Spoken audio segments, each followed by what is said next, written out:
Hello, fellow traders. So 70%, 74%.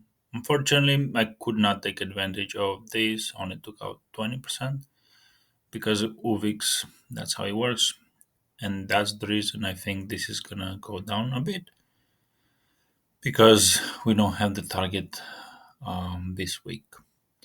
It's next week, and I think if we touch today, I made it before the opening, so we'll see. But I believe it's gonna turn down at least until Friday.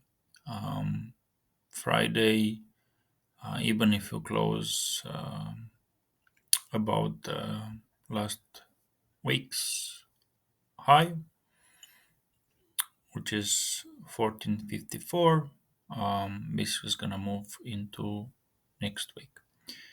So took a position in shorting this, and tomorrow is gonna be the opposite. Stay very focused on next week. Something big is happening. But I'm gonna share this to people in my private channel. Right. So remember, today is a short, tomorrow is a long.